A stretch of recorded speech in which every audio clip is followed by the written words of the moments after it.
Welcome back. તો અમરેલીના દરિયામાંથી જોવા મળેલી શંકાસ્પદ બોટનો કેસ સામે આવ્યો છે। દમણના દરિયામાંથી બોટને ઝડપી લેવામાં આવી છે, જેમાં ફિશિંગ માટેની બોટ હોવાની પ્રાથમિક માહિતી પણ સામે આવી।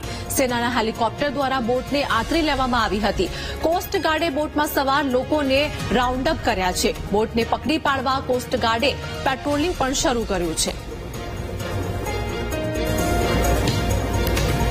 સંવાદદાતા દિલીપ અમારી સાથે જોડાઈ ગયા છે। અમરેલીના દરિયામાંથી જોવા મળેલી શંકાસ્પદ બોટનો કેસ સામે આવ્યો, જેમાં દમણના દરિયામાંથી બોટને ઝડપી લેવામાં હવે આવી છે। શું હાલની વધુ update?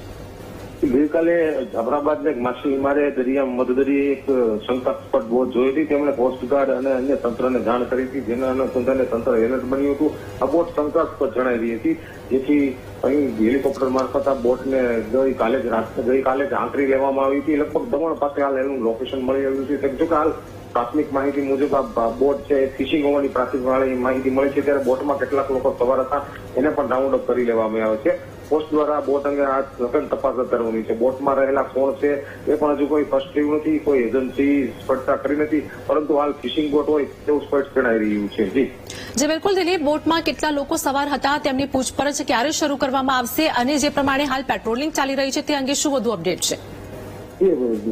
Marine police Jafrabad, Rajula coastguard હાલ છે દરિયામાં પેટ્રોલિંગ કરી રહ્યું છે। સુરક્ષાને નિયમોની આધીન આજે છે આ તમામ લોકો બોટના જે શંકાસ્પદ બોટ હતા એ બોટના તમામ લોકોને રાઉન્ડ અપ કરવામાં આવ્યો છે। લગભગ 4 થી 5 વ્યક્તિ હોય એ હાલ આશંકા છે, ત્યારે સરકારની એજન્સીઓ છે એ હાલ તપાસ કરી રહી છે। અને સમગ્ર ઘટના છે દમણના દરિયામાં બની હતી। જી આભાર દિલીપ, માહિતી આપવા બદલ।